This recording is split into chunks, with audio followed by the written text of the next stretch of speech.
नमस्कार, मैं हूं सत्यपाल और आप देख रहे हैं CWB हिंदी न्यूज।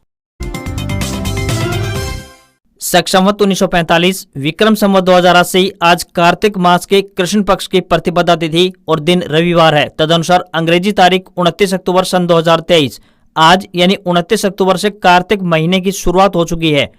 आइए सबसे पहले एक नजर डालते हैं दिन भर की सुर्खियों पर। चौधरी वीरेंद्र सिंह को रास नहीं आ रही है बीजेपी की पॉलिटिक्स, खुद को राजनीति का बताया शेर। ग्रुप डी कर्मियों को सरकार का दिवाली तोहफा, हरियाणा के कर्मचारियों को मिलेंगे 12,000 रुपए एडवांस।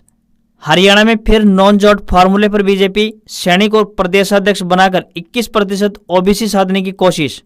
हरियाणा सीएम की महर्षि वाल्मीकि जयंती पर घोषणाएं, सफाई कर्मचारियों का मानदेय भी बढ़ाया। हरियाणा रोडवेज किराए में खुले पैसों का झंझट खत्म, अब राउंड फिगर में देना होगा किराया। चंडीगढ़ पुलिस में आई भर्ती, 10वीं पास कर सकते हैं ऑनलाइन आवेदन, बताएंगे पूरी अपडेट। हरियाणा में 270 पुलिस आईओ का सस्पेंशन लटका, डीजीपी ने गृह मंत्री अनिल विज से मांगा 3 दिन का समय, अब तक 100 सस्पेंड। भिवानी में कृषि मंत्री जेपी दलाल का बड़ा दावा, बोले बाजरे के भाव जल्द 5,000 रुपए प्रति क्विंटल होंगे। हरियाणा ग्रुप डी सीईटी का पेपर लीक होने की आशंका, 2 लोग गिरफ्तार, गिरोह में शामिल हैं 10 सदस्य। भारत में देखा गया साल का आखिरी चंद्र ग्रहण, 1 घंटा 19 मिनट तक रहा असर। दिल्ली में 75 रुपए प्रति किलो तक पहुंचे प्याज के दाम, यहां एक हफ्ते में दोगुनी हुई कीमतें। अन्य शहरों में भी तेजी से बढ़ रही हैं प्याज की कीमतें। नीदरलैंड ने वर्ल्ड कप में दूसरा मैच जीता, बांग्लादेश को 87 रनों से हराया। वर्ल्ड कप 2023 में एक और अन्य रोमांचक मुकाबले में ऑस्ट्रेलिया ने न्यूजीलैंड को 5 रन से हराया। न्यूजीलैंड 9 विकेट पर 383 रन बना सका। इजराइल का गाजा में जमीनी हमला शुरू, टैंक लेकर घुसी सेना, नेतन्याहू बोले वार सेकंड स्टेज में पहुंचा। आज यानी 29 अक्टूबर को भारत और इंग्लैंड के बीच अटल बिहारी वाजपेयी इस्काना स्टेडियम लखनऊ में विश्व कप का 29वां मैच खेला जाएगा। मुख्यमंत्री योगी आदित्यनाथ भी इकाना में मैच देखने पहुंचेंगे। राज्यपाल Anandiben Patel, master blaster Sachin Tendulkar, Google के सीईओ सुंदर पिचाई भी इस मैच को देखने के लिए पहुंच सकते हैं। और अब खबरें विस्तार से। किसान सरसों की बिजाई में जुटे हुए हैं। महेंद्रगढ़ जिले में अब तक करीब 50 से लेकर 70% तक किसान सरसों की बिजाई कर चुके हैं। बता दें कि जिले में अक्टूबर महीने के प्रथम सप्ताह में सरसों की बिजाई प्रारंभ कर दी जाती है और लगभग किसान 20 अक्टूबर तक अपनी सरसों की बिजाई कर लेते हैं। लेकिन इस बार आधे अक्टूबर महीने तक तापमान बढ़ने व मौसम फसल के अनुकूल नहीं होने के चलते सरसों की बिजाई अक्टूबर महीने के अंत तक पूरी हो पाएगी। अनेक किसानों को सरसों फसल की बिजाई 2 बार करनी पड़ी, क्योंकि अनेक किसानों ने फसल बिजाई में देरी होते देखकर अधिक तापमान में ही सरसों की बिजाई कर दी थी। लेकिन नमी कम होने के चलते सरसों नहीं लग पाई। कुछ किसानों ने बारिश से कुछ दिन पहले अपनी सरसों की बिजाई कर दी थी, लेकिन बारिश के कारण रपट होने से फसल नहीं लग पाई। ऐसे में किसानों को दोबारा से अपनी सरसों की बिजाई करनी पड़ी। किसानों का कहना है कि 15 अक्टूबर तक का समय सरसों की बिजाई के लिए उपयुक्त रहता है, लेकिन अब की बार सरसों की पछेत बिजाई हो रही है। हरियाणा में अगले साल यानी 2024 में होने वाले लोकसभा और विधानसभा चुनाव में भारतीय जनता पार्टी यानी बीजेपी गैर जाट वोट बैंक फार्मूले पर फोकस करेगी। संगठन में बदलाव करके पार्टी के केंद्रीय नेतृत्व ने यह संदेश दे दिया है। हरियाणा में 22.2% जाट वोट बैंक के बावजूद भी पार्टी ने नंबर 2 पर 21% वोट बैंक वाली पिछड़ी जाति के वोट बैंक पर फोकस किया है। इसकी वजह जाट वोट बैंक का कई पार्टियों में बटा होना है। यही कारण है कि पार्टी ने बीसी समाज के बड़े चेहरे और कुरुक्षेत्र से सांसद नायब सैनी को संगठन की कमान देते हुए प्रदेश अध्यक्ष बनाया है। हरियाणा में जाट बैंक के दबदबे के बाद भी पार्टी ने 2014 की विधानसभा चुनाव में जीत के बाद गैर जाट चेहरा मनोहर लाल खट्टर पर दांव खेला था। 5 साल पूर्ण बहुमत से जीत के बाद साल 2019 में भी पार्टी के नेतृत्व ने यही फार्मूला कायम रखा और फिर सत्ता में वापसी की। इसके बाद दोबारा गैर जाट नेता मनोहर लाल खट्टर को ही मुख्यमंत्री बनाया गया। अब एक बार फिर से पार्टी गैर जाट फार्मूले को लेकर 2024 में लोकसभा के साथ ही विधानसभा चुनाव लड़ने की तैयारी कर रही है। हरियाणा में राज्य की 90 विधानसभा सीटों में से कम 40 या इससे अधिक सीटों पर जाटों का महत्वपूर्ण प्रभाव भी है।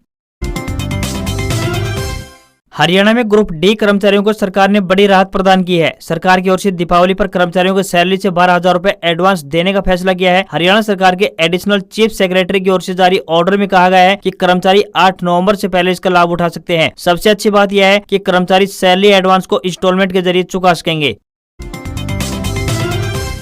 हरियाणा में 372 जांच अधिकारियों यानी आईओ के सस्पेंशन को लेकर अनिल विज जहां सख्त मूड में दिखाई दे रहे हैं, तो वहीं पुलिस के आला अधिकारी बेबस नजर आ रहे हैं। करीब 100 आईओ सस्पेंड किए जा चुके हैं, जबकि शेष 272 को लेकर डीजीपी होमवर्क कर लिस्ट बना रहे हैं। गृह मंत्री अनिल विज से कार्रवाई के लिए 3 दिन का समय मांगा गया है। हालांकि अनिल विज पूरे मामले में पुलिस ऑफिसर से हर रोज अपडेट ले रहे हैं। कुछ मामलों में जाँच अधिकारी बदलने में कानूनी अड़चने भी आ रही है। 1 दर्जन से ज्यादा जाँच अधिकारी सेवा से रिटायर हो चुके हैं। ऐसे में उनके खिलाफ कार्रवाई करने में विभाग को परेशानी आ रही है। है। पुलिस अधिकारियों ने यह भी बताया है कि कई ऐसे जांच अधिकारी इस सूची में शामिल है जिनके पास महज 2 से 3 महीने तक ही मुकदमे रहे हैं। ऐसे में जांच अधिकारियों के बारे में दोबारा से विचार विमर्श किया जा सकता है। बताया गया है कि कुछ जांच अधिकारियों के कोर्ट जाने की चर्चाओं के कारण भी पुलिस महकमा अलर्ट मोड में आ गया है। सोमवार तक मामले की पूरी स्टेटस रिपोर्ट गृह मंत्री अनिल विज तक पहुंच जाएगी। अनिल विज ने कहा है कि 372 जांच अधिकारियों को निलंबित करने का निर्देश उन्होंने खुश होकर नहीं दिया है, बल्कि दुखी होकर इस कार्य को किया है, क्योंकि 1 साल से वे लगातार अधिकारियों को लंबित मामलों के निपटान करने के बारे में बार बार कह चुके हैं। उन्होंने बताया कि वे अम्बाला में रात के 2-2 बजे तक जनता दरबार लगाकर पीड़ित लोगों की शिकायतों को सुनते हैं, जिनमें से अधिकतर शिकायतें पुलिस विभाग के महकमे की तरफ से ही संबंधित होती है। हरियाणा में भारतीय जनता पार्टी के नए प्रदेश अध्यक्ष और सांसद नायब सैनी का चंडीगढ़ में सीएम आवास संत कबीर कुटीर में ग्रैंड वेलकम किया गया। सीएम मनोहर लाल खट्टर ने सैनी को गुलदस्ता और शॉल देकर सम्मानित किया। नायब सैनी ने भी सीएम को गदा भेंट कर उनके पैर छूकर आशीर्वाद लिया। नायब सैनी ने कहा कि नरेंद्र मोदी को तीसरी बार प्रधानमंत्री बनवाने में हरियाणा की अहम भूमिका रहने वाली है। इस मौके पर विधानसभा अध्यक्ष ज्ञानचंद गुप्ता, मंत्री बनवारी लाल, कमलेश ढांडा भी मौजूद रही। नायब सैनी ने कहा कि एक छोटे से कार्यकर्ता को जो जिम्मेदारी दी गई है वह इसका बखूबी निर्वहन करने का पूरा प्रयास करेंगे। रोहतक से भाजपा सांसद डॉक्टर अरविंद शर्मा ने शनिवार को प्रेस कॉन्फ्रेंस कर हुड्डा परिवार पर निशाना साधा। उन्होंने पर्ची खर्ची को लेकर कहा कि भाजपा ने पारदर्शिता के साथ नौकरियां दी है, जबकि हुड्डा कार्यकर्ता को नौकरी देने की बात कह रहे हैं। ग्रुप डी पेपर लीक को लेकर सवाल पूछा गया तो सांसद ने एजेंसियों को जिम्मेदार ठहराया। हरियाणा में बाहरी युवाओं को नौकरी देने के सवाल पर उन्होंने कहा कि नियमानुसार ही युवाओं को नौकरी दी जा रही है। हरियाणा में भाजपा द्वारा प्रदेश अध्यक्ष बदलने पर शर्मा ने कहा कि यह पार्टी की प्रक्रिया है। 3 साल के लिए अध्यक्ष होता है, उसके बाद चाहे तो पार्टी उसे पद को एक्सटेंड कर सकती है। वहीं ओम प्रकाश धनखड़ को प्रदेशाध्यक्ष से बदलकर राष्ट्रीय सचिव बनाया गया है। हो सकता है कि केंद्र में उनकी ज्यादा जरूरत हो। शर्मा ने कहा कि पार्टी का जो आदेश होगा उसके अनुसार सभी कार्यकर्ता काम कर रहे हैं। वे खुद भी पार्टी के आदेश अनुसार ही चुनाव लड़ेंगे। हालांकि उनकी रोहतक से चुनाव लड़ने की इच्छा है। हरियाणा के कृषि मंत्री जेपी दलाल ने भिवानी में मनोहर सरकार के 9 साल पूरे होने पर प्रेस वार्ता की। इस दौरान उन्होंने भाजपा सरकार की उपलब्धियों को गिनाया। वहीं पूर्व की कांग्रेस सरकार पर भेदभाव के आरोप लगाए। इस दौरान उन्होंने बाजरे की फसल को लेकर एक बड़ा दावा किया है। कहा है कि अब पीएम मोदी के प्रचार के बाद बाजरे का भाव 5,000 रुपए प्रति क्विंटल होने वाला है। उन्होंने कहा कि पहले बाजरे को गरीब आदमी का भोजन मानते थे, पर पीएम मोदी ने G20 सम्मेलन में कई राष्ट्र अध्यक्षों को बाजरे के व्यंजन खिलाए हैं। अब सेना को भी दक्षिण हरियाणा का बाजरा खाने के लिए भेजा जाएगा। जेपी दलाल ने दावा किया है कि जल्द बाजरे का 5,000 रुपए प्रति क्विंटल हो सकता है। उन्होंने इशारों में पूर्व सीएम भूपेंद्र सिंह हुड्डा की सरकार पर निशाना साधा। कहा कि अब पहले की तरह किसी भी जिला के साथ भेदभाव नहीं होता है। पहले हर जिला में वहां के नेता के कद के हिसाब से काम किया जाता था। उन्होंने बताया कि मनोहर सरकार ने हर जिले में एक समान विकास कार्य किया है, इसलिए हमें उम्मीद है कि जनता इस बार भी हमें आशीर्वाद देगी।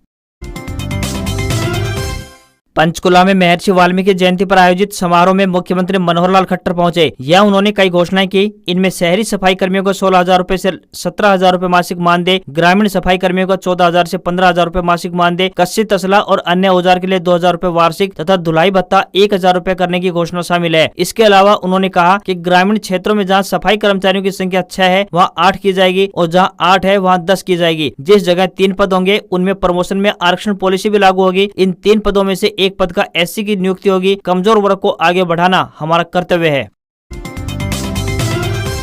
हरियाणा में अनुबंध पर लगे NHM कर्मियों को सीएम मनोहर लाल खट्टर ने एक बड़ी राहत दी है। सरकार ने ऑनलाइन ट्रांसफर पॉलिसी के फाइनल ड्राफ्ट को मंजूरी प्रदान कर दी है, जिसके बाद अब कर्मचारी जिले के अंदर और बाहर अपना ट्रांसफर करवा सकेंगे। सरकार के इस फैसले के बाद NHM कर्मचारियों को बड़ी राहत मिली है। इस ट्रांसफर पॉलिसी का लाभ HKRNL और एजेंसी के जरिए रखे गए कर्मचारियों पर लागू नहीं होगी। सबसे अहम बात यह है कि जिले के बाहर ट्रांसफर का लाभ उसी कर्मचारी को मिलेगा जिसने वर्तमान जिले में कम से कम 2.5 साल तक अपनी सेवाएं पूरी कर ली हो। पॉलिसी में जिले में ही ट्रांसफर लेने के लिए कर्मचारी को 9 महीने की सेवाएं वर्तमान जिले में देनी जरूरी होंगी। यह तबादला साल में एक ही बार किए जाएंगे। ट्रांसफर किए जाने के दौरान कर्मचारियों की वरीयता का भी विशेष ध्यान रखा जाएगा।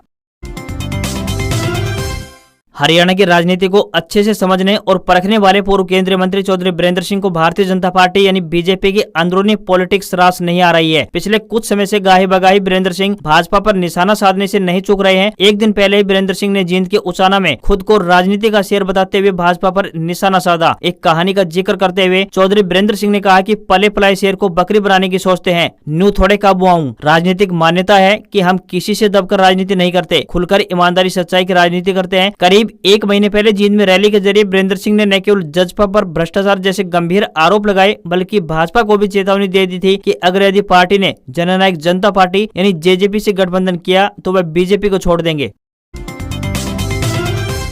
हरियाणा के सिरसा में मुख्यमंत्री मनोहर लाल खट्टर के आगमन को लेकर उपायुक्त पार्थ गुप्ता ने धारा 144 लागू कर आसमान में ड्रोन उड़ाने पर पाबंदी लगा दी है। जारी आदेश में मुख्यमंत्री के कार्यक्रम स्थल के आसपास drone, glider, remote control aircraft, flying camera, chopper, हवाई कवरेज के लिए हेलीकैम उड़ाने पर पाबंदी रहेगी। उपायुक्त ने ये आदेश 29 अक्टूबर यानी आज मुख्यमंत्री मनोहर लाल के जिला सिरसा में दौरा कार्यक्रम के मद्देनजर जारी किए हैं। सुरक्षा कारणों के मद्देनजर नगर परिषद सिरसा क्षेत्र के 1 किलोमीटर व गाँव सिकंदरपुर के 5 किलोमीटर के दायरे में ड्रोन उड़ान प्रतिबंधित की गई है। यह आदेश पूर्ण रूप से लागू करवाने की जिम्मेदारी पुलिस अधीक्षक सिरसा की होगी। आदेशों का उल्लंघन करने वाले व्यक्तियों के खिलाफ भारतीय दंड संहिता की धारा 188 और अन्य लागू धाराओं के तहत कार्रवाई की जाएगी।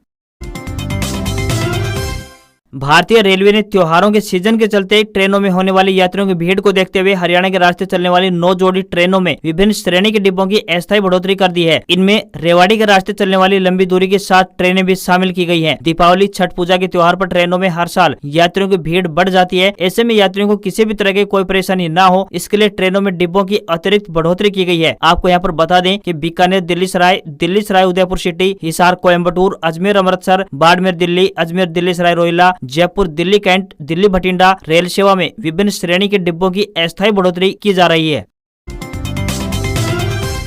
चंडीगढ़ पुलिस द्वारा स्पोर्ट्स कोटा के तहत कांस्टेबल यानी एग्जीक्यूटिव के पदों पर भर्ती की जा रही है। यदि आप अभी इस भर्ती के लिए इच्छुक हैं तो आवेदन कर सकते हैं। इन पदों के लिए आप आधिकारिक वेबसाइट पर जाकर ऑनलाइन आवेदन कर पाएंगे। महिला व पुरुष दोनों वर्गों के उम्मीदवार इन पदों के लिए आवेदन कर सकते हैं। आवेदन करने की अंतिम तिथि की बात करें तो 18 नवम्बर 2023 तय की गई है। इन पदों के लिए आवेदक 10वीं पास होने चाहिए तथा उम्मीदवार के पास कंप्यूटर कोर्स का सर्टिफिकेट भी होना चाहिए। इसके अलावा आवेदक एक खिलाड़ी के रूप में होना चाहिए। आवेदकों को आवेदन करने के लिए जनरल को 1000 रूपए, ओबीसी ईडब्ल्यूएस को 800 रूपए, एससी को 500 रूपए आवेदन शुल्क के रूप में देने होंगे। भूतपूर्व सैनिकों को आवेदन करने के लिए कोई भी शुल्क नहीं देना होगा। आयु सीमा 18 वर्ष से लेकर 30 वर्ष के बीच होनी चाहिए। इन पदों के लिए उम्मीदवारों को ऑनलाइन आवेदन करने होंगे।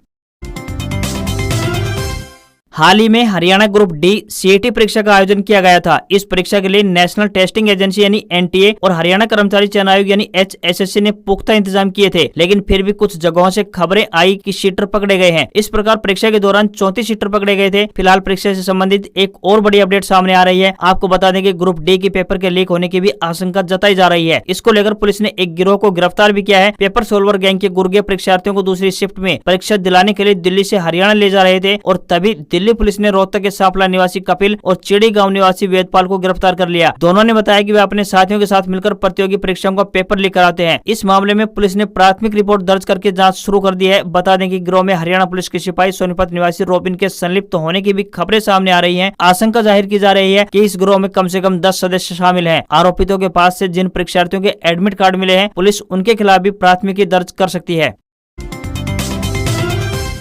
ऑनलाइन स्कैम और लगातार फ्रॉड के बढ़ते मामलों पर अंकुश लगाने के लिए केंद्र सरकार हर संभव प्रयास कर रही है। लोगों को ठगी के जंजाल से बचाने के लिए अब दूरसंचार विभाग ने नई सिम कार्ड खरीदने के नियमों में बदलाव कर दिया है। नए नियम 1 दिसंबर 2023 से पूरे देश भर में लागू हो रहे हैं। इन नियमों के लागू होने के बाद कोई भी व्यक्ति एक आईडी पर लिमिटेड सिम ही खरीद पाएगा, यानी अब अतिरिक्त सिम नहीं खरीद सकेंगे। इतना ही नहीं, फ्रॉड कॉल्स को रोकने के लिए करीब 52 लाख कनेक्शन को ब्लॉक किया गया है। नए नियम के मुताबिक बात करें तो अगर 30 नवम्बर के बाद कोई टेलीकॉम कंपनी किसी भी विक्रेता को बिना रजिस्ट्रेशन के सिम बेचने के लिए अनुमति देती है तो उस पर 10 लाख रुपए का जुर्माना लगाया जा सकता है। आज खबरों में इतना ही। देखते रहिए आपका अपना हरियाणा का सबसे बेहतरीन news channel CWB Hindi news. नमस्कार, आपका दिन शुभ रहे।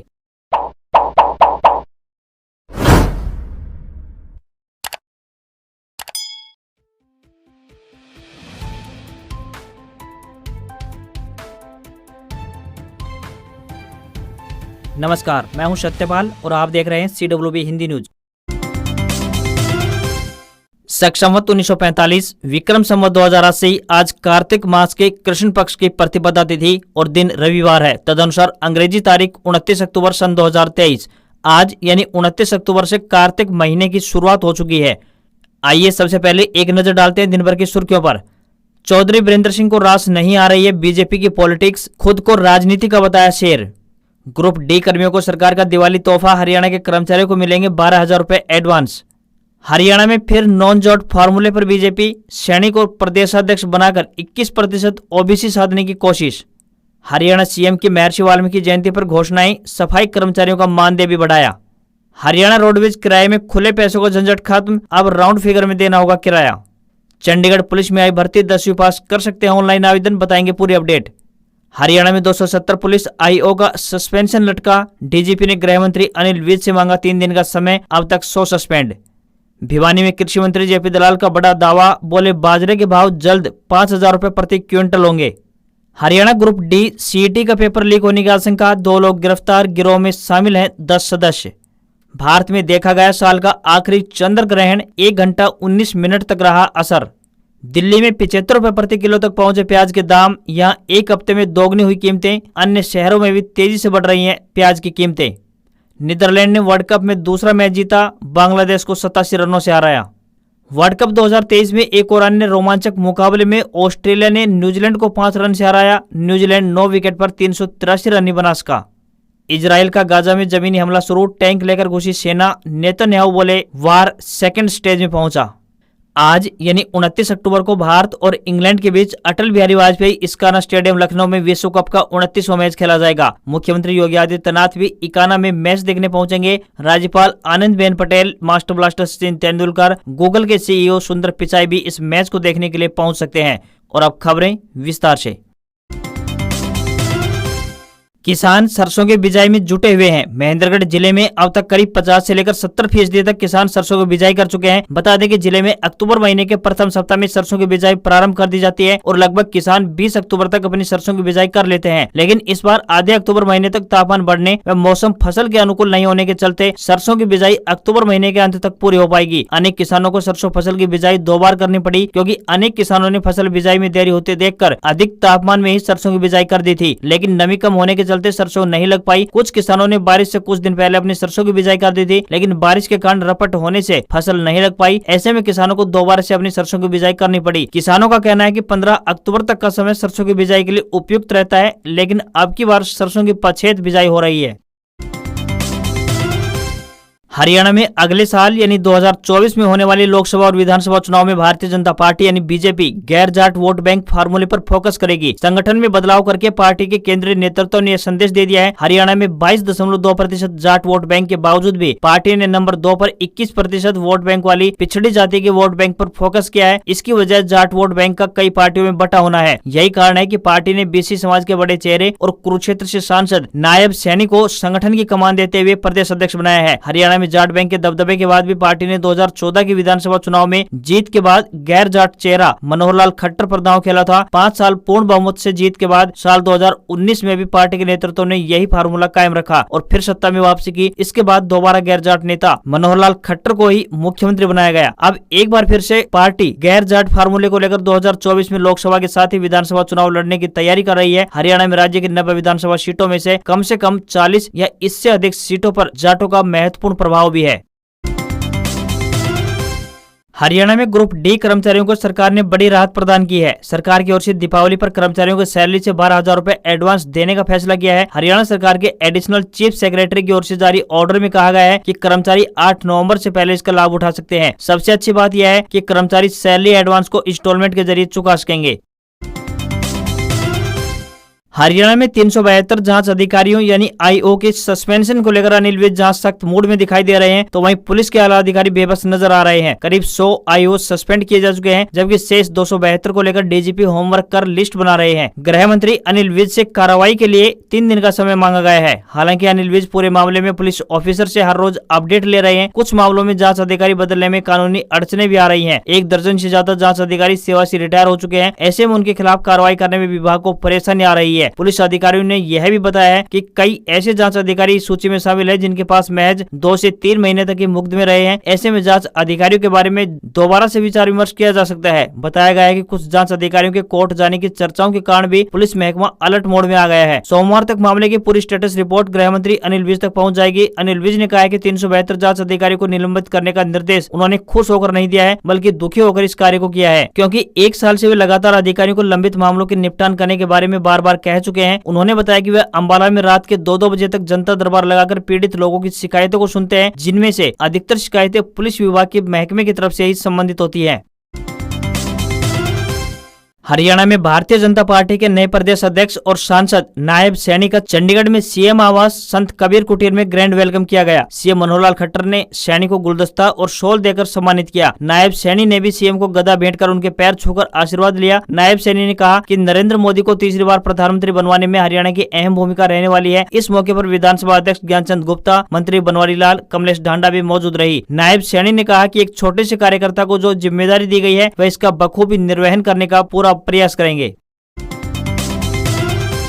रोहतक से भाजपा सांसद डॉक्टर अरविंद शर्मा ने शनिवार को प्रेस कॉन्फ्रेंस कर हुड्डा परिवार पर निशाना साधा। उन्होंने पर्ची खर्ची को लेकर कहा कि भाजपा ने पारदर्शिता के साथ नौकरियां दी है, जबकि हुड्डा कार्यकर्ता को नौकरी देने की बात कह रहे हैं। ग्रुप डी पेपर लीक को लेकर सवाल पूछा गया तो सांसद ने एजेंसियों को जिम्मेदार ठहराया। हरियाणा में बाहरी युवाओं को नौकरी देने के सवाल पर उन्होंने कहा कि नियमानुसार ही युवाओं को नौकरी दी जा रही है। हरियाणा में भाजपा द्वारा प्रदेश अध्यक्ष बदलने पर शर्मा ने कहा कि यह पार्टी की प्रक्रिया है। 3 साल के लिए अध्यक्ष होता है, उसके बाद चाहे तो पार्टी उसे पद को एक्सटेंड कर सकती है। वहीं ओम प्रकाश धनखड़ को प्रदेशाध्यक्ष से बदलकर राष्ट्रीय सचिव बनाया गया है। हो सकता है कि केंद्र में उनकी ज्यादा जरूरत हो। शर्मा ने कहा कि पार्टी का जो आदेश होगा उसके अनुसार सभी कार्यकर्ता काम कर रहे हैं। वे खुद भी पार्टी के आदेश अनुसार ही चुनाव लड़ेंगे। हालांकि उनकी रोहतक से चुनाव लड़ने की इच्छा है।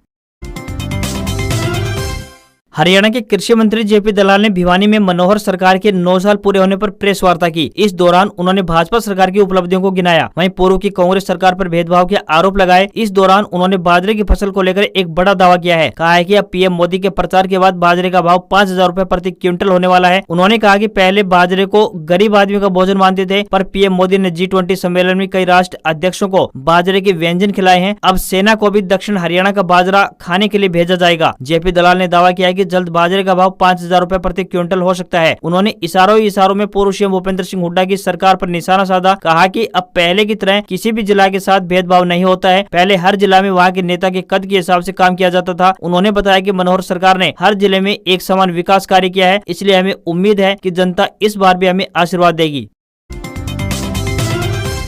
पंचकुला में महर्षि वाल्मीकि जयंती पर आयोजित समारोह में मुख्यमंत्री मनोहर लाल खट्टर पहुंचे। यह उन्होंने कई घोषणाएं की। इनमें शहरी सफाई कर्मियों को 16,000 रुपए से 17,000 रुपए मासिक मानदेय, ग्रामीण सफाई कर्मियों को 14,000 से 15,000 रुपए मासिक मानदेय, कस्सी तसला और अन्य औजार के लिए 2,000 रुपए वार्षिक तथा धुलाई भत्ता 1,000 रुपए करने की घोषणा शामिल है। इसके अलावा उन्होंने कहा कि ग्रामीण क्षेत्रों में जहाँ सफाई कर्मचारियों की संख्या 6 है वहाँ 8 की जाएगी और जहाँ 8 है वहाँ 10 की जाएगी। जिस जगह 3 पद होंगे उनमें प्रमोशन में आरक्षण पॉलिसी भी लागू होगी। इन 3 पदों में से एक पद का SC की नियुक्ति होगी। कमजोर वर्ग को आगे बढ़ाना हमारा कर्तव्य है।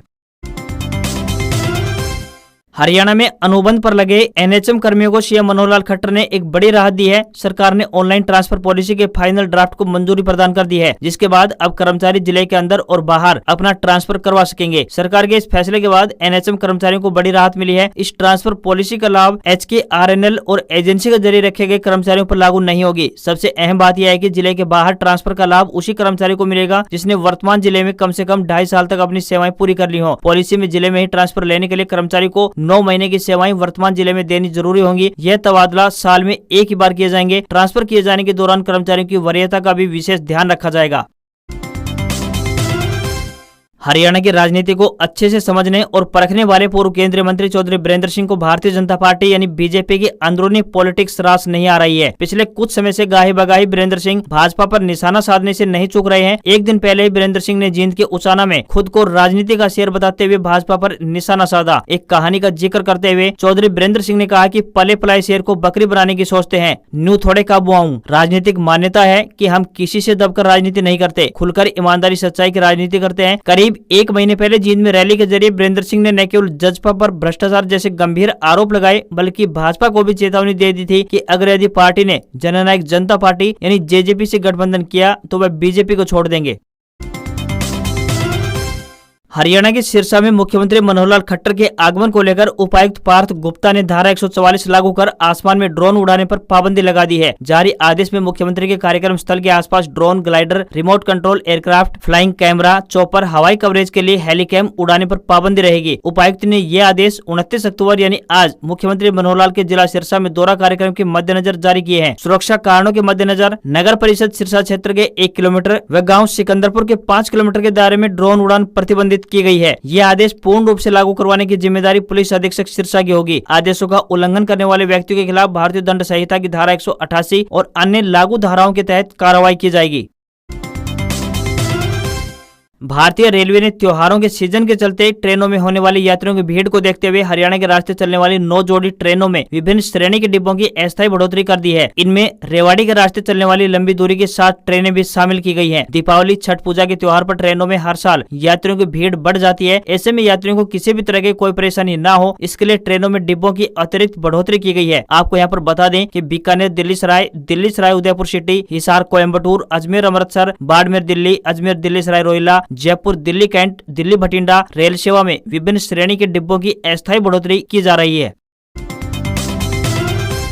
चंडीगढ़ पुलिस द्वारा स्पोर्ट्स कोटा के तहत कांस्टेबल यानी एग्जीक्यूटिव के पदों पर भर्ती की जा रही है। यदि आप अभी इस भर्ती के लिए इच्छुक हैं तो आवेदन कर सकते हैं। इन पदों के लिए आप आधिकारिक वेबसाइट पर जाकर ऑनलाइन आवेदन कर पाएंगे। महिला व पुरुष दोनों वर्गों के उम्मीदवार इन पदों के लिए आवेदन कर सकते हैं। आवेदन करने की अंतिम तिथि की बात करें तो 18 नवम्बर 2023 तय की गई है। इन पदों के लिए आवेदक 10वीं पास होने चाहिए तथा उम्मीदवार के पास कंप्यूटर कोर्स का सर्टिफिकेट भी होना चाहिए। इसके अलावा आवेदक एक खिलाड़ी के रूप में होना चाहिए। आवेदकों को आवेदन करने के लिए जनरल को 1000 रूपए, ओबीसी ईडब्ल्यूएस को 800 रूपए, एससी को 500 रूपए आवेदन शुल्क के रूप में देने होंगे। भूतपूर्व सैनिकों को आवेदन करने के लिए कोई भी शुल्क नहीं देना होगा। आयु सीमा 18 वर्ष से लेकर 30 वर्ष के बीच होनी चाहिए। इन पदों के लिए उम्मीदवारों को ऑनलाइन आवेदन करने होंगे।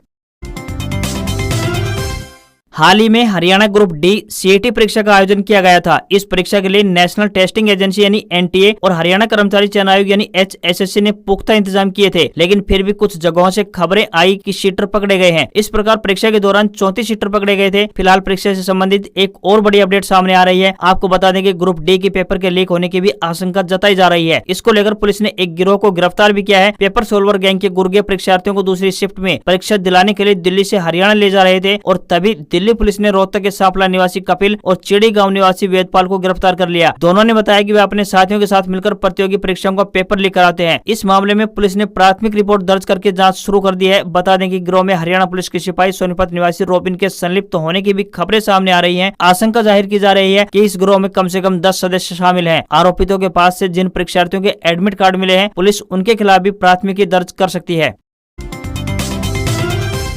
ऑनलाइन स्कैम और लगातार फ्रॉड के बढ़ते मामलों पर अंकुश लगाने के लिए केंद्र सरकार हर संभव प्रयास कर रही है। लोगों को ठगी के जंजाल से बचाने के लिए अब दूरसंचार विभाग ने नई सिम कार्ड खरीदने के नियमों में बदलाव कर दिया है। नए नियम 1 दिसंबर 2023 से पूरे देश भर में लागू हो रहे हैं। इन नियमों के लागू होने के बाद कोई भी व्यक्ति एक आईडी पर लिमिटेड सिम ही खरीद पाएगा, यानी अब अतिरिक्त सिम नहीं खरीद सकेंगे। इतना ही नहीं, फ्रॉड कॉल्स को रोकने के लिए करीब 52 लाख कनेक्शन को ब्लॉक किया गया है। नए नियम के मुताबिक बात करें तो अगर 30 नवम्बर के बाद कोई टेलीकॉम कंपनी किसी भी विक्रेता को बिना रजिस्ट्रेशन के सिम बेचने के लिए अनुमति देती है तो उस पर 10 लाख रुपए का जुर्माना लगाया जा सकता है। आज खबरों में बस इतना ही। देखते रहिए आपका अपना हरियाणा का सबसे बेहतरीन news channel CWB Hindi news. नमस्कार, आपका दिन शुभ रहे।